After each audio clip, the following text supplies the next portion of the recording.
వందే మాత్రం. నేను మీ జర్నలిస్ట్ నవత. మీకు తెలుసా, ప్రాయోపవేశం చేసి మృత్యువుని ఆహ్వానించిన యోధుడు స్వతంత్ర వీర సావర్కర్. 60వ వర్ధంతి సందర్భంగా ఆ మహానుభావుడి స్మృతిలో కోటి కోటి ప్రణామాలు. 1966 ఫిబ్రవరి 1న ఆయన ప్రాయోపవేశం చేసి మందులు, ఆహారం, నీళ్లు మొదలైనవి విడిచిపెట్టేశారు. తన మరణానికి ముందే ఆత్మహత్య కాదు, ఆత్మార్పణం అని ఒక వ్యాసం రాశాడు.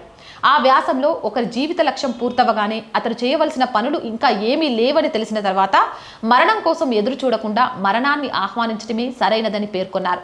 1966 ఫిబ్రవరి 26లో ముంబైలోని ఆయన నివాసంలో మరణించే ముందు ఆయన పరిస్థితి చాలా విషమంగా ఉందని, ఊపిరి తీసుకోవడం కష్టంగా ఉందని, మెరుగుపరచడానికి తాము చేసిన ఏ ప్రయత్నాలు ఫలించలేదని వైద్యులు చెప్పారు.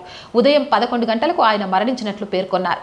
ఆ క్లిష్ట సమయంలో మంచంపై కోమాలోకి జారుకున్న వీర సావర్కర్జీ పాకిస్తాన్ ఆక్రమణను తిప్పికొట్టి భారత సైన్యం పాకిస్తాన్ యొక్క కీలక ప్రాంతాలను ఆక్రమించి ఈ వార్తను అతని చెవి దగ్గర చెప్పగానే శరీరంలో చలనం కనిపించిందట. దేశము, విజయము వంటి పదాలు మాత్రమే అతన్ని స్పందింపజేశాయి.